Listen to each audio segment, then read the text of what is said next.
There's a plate on the counter, half a sandwich, mayo starting to sweat at the edges, and there's a sound. Small, almost nothing. A buzz that circles once, twice, then stops. You're not there. Not really. Somebody is, though. Standing at that counter, maybe scrolling their phone, not even looking at the plate.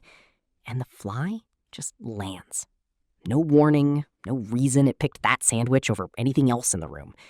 It's doing what flies have done for millions of years, completely unbothered by the fact that whoever's about to eat that food has no idea what just happened to it. Here's the thesis, plain and ugly. That fly isn't just landing on your food, it's preparing to eat it. And to do that, it may have to spit digestive fluid onto it first. Everyone thinks a fly on your plate is basically harmless. Annoying, sure, gross to look at, maybe. But you wave it off, you finish your meal, nothing happens. So clearly it's fine. That's the story we've all quietly agreed on. Swat, shrug, keep eating. Except that story only survives because nobody's ever really explained what a fly's mouth is for. It's not for biting. It doesn't have teeth. It can't take a bite out of anything. Not your bread, not your fruit, nothing solid. So how does it eat a sandwich? It doesn't. It dissolves one. It lands, and within seconds, it can release digestive fluid onto your food to turn solid material into something more liquid. And then it drinks that liquid back up through its mouth parts. Vomit out, soup in. That's the whole trick. So what actually happens in those 5, 10, 30 seconds it's standing on your dinner? What's really coming out of it? And why does a bug the size of a raisin matter to you, sitting there right now, mid-bite? Let's start small, because the first layer alone should be enough to make you put your fork down for a second. A fly tastes with its feet. Before it does anything else, it lands and samples the surface through receptors in its feet to decide if what it's standing on is worth eating. That's step one. Before the regurgitation even starts, its feet have already been moving across your food, and those feet have been everywhere else too. A dumpster behind a restaurant, a pile of roadkill baking on hot asphalt, a stranger's leftover fries in a food court trash can 2 blocks from your house. Whatever microorganisms or contaminants were on those surfaces can hitch a ride on the tiny hairs and structures covering its legs and body. There's no hand sanitizer for flies. It just carries whatever it picked up, landing after landing after landing, until it's standing on your plate. Let that sit for a second. Now, the second layer, and this is the one that actually turns your stomach.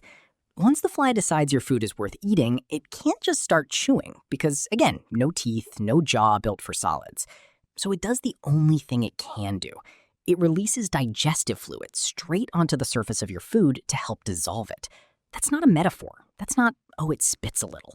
It uses enzyme-rich saliva and other digestive secretions to break down food, then sucks up the resulting liquid along with the partially dissolved food. And here's the part that makes it so much worse than it sounds. Depending on where that fly has been, the material it regurgitates can potentially contain microorganisms it picked up from previous surfaces or food sources. So if its last stop was, say, something decomposing in a gutter, material from that environment can potentially be carried to the next surface. And it doesn't stop there. While it's parked on your food doing this, it can also defecate, casually, naturally. Entomologists commonly refer to the tiny deposits left by flies as fly specks. That's an actual term used to describe the spots flies leave behind, which is completely wild. And then there's the third layer, the one almost nobody talks about. And it's the one that should really change how you think about this. Some flies, when they've already eaten and their stomach's a bit full, can regurgitate some of what they've already swallowed. Not necessarily because they're immediately trying to eat it again, but as part of how they process food. They can bring up a small amount of digested food, allow some of the liquid to evaporate, and then ingest the more concentrated material again. It's a bug processing food outside its body in real time on whatever surface it happens to be standing on. If that surface happens to be your kitchen counter or the rim of your soda can or the open jar of jam you left out, that material can be deposited there. And that means the fly you swatted away 3 minutes ago may have left behind material from its previous meal that you can't see, sitting quietly on the surface. Okay, deep breath. Because here's where this stops being a gross out fact and starts becoming an actual public health story. And it connects to something that has nothing to do with insects at all. Think about a completely different scene. Not a kitchen, a server room. Rows of blinking machines, cold air humming through vents. A company gets hacked, not through some dramatic front door break-in, but through a trusted software update. A vendor they've worked with for years pushes out a routine patch, except buried inside that patch is malicious code. Nobody suspects the update because it comes from somewhere they already trust. That's called a supply chain attack. The attacker doesn't have to touch the target directly. They compromise something upstream, something that's already allowed to move freely through the system, and let that trusted pathway carry the damage in. A fly can work in a surprisingly similar way. It's not necessarily the disease itself, it's the delivery method. The courier that was never actually trustworthy, moving freely between places you'd never eat, the dumpster, the drain, animal waste, decaying material, and places you definitely will eat, which is your plate.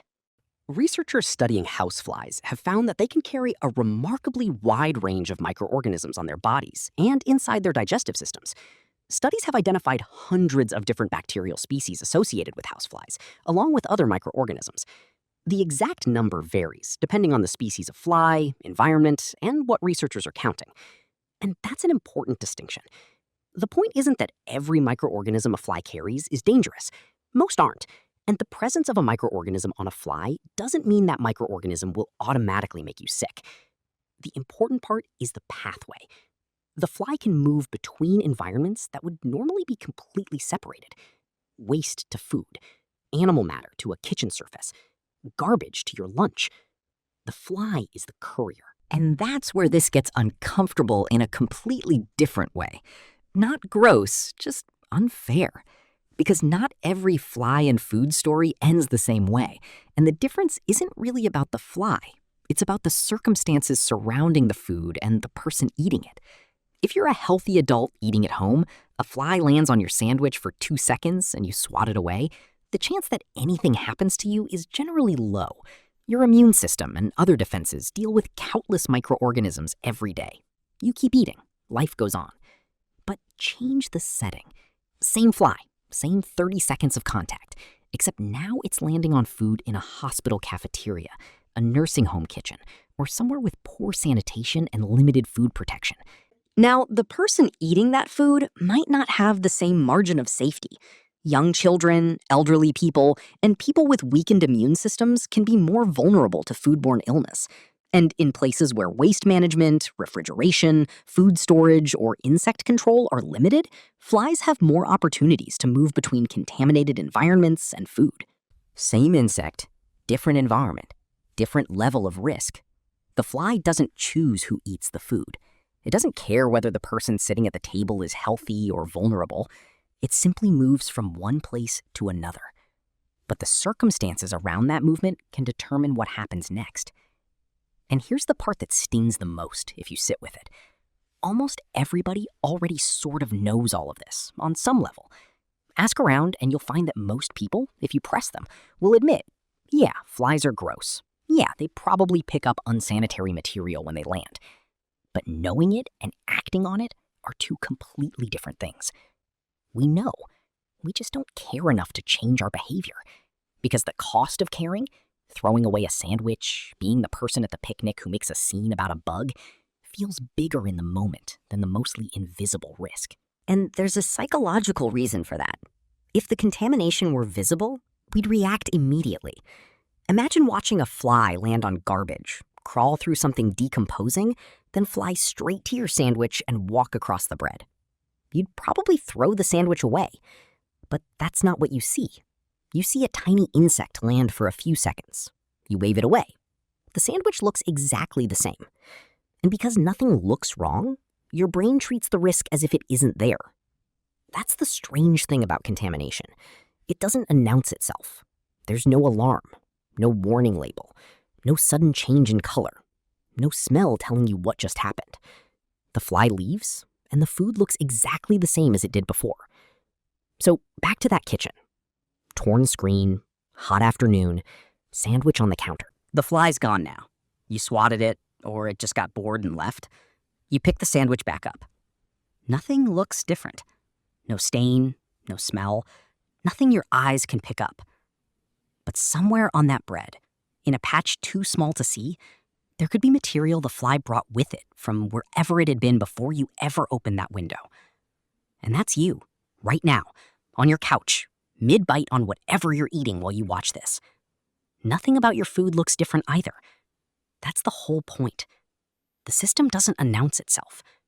You don't get to see the places the fly visited before your kitchen. You only see the last stop, your plate. And maybe that's why we keep eating, because the risk feels abstract until you can actually see it. A fly lands, you swat, you look at your food, everything looks normal. So you take another bite. But if you knew exactly where that fly had been before it landed on your food, the dumpster, the drain, the rotting material, the animal waste, would you still make the same decision? Would you still take the next bite? Or would that tiny buzz suddenly sound a lot different?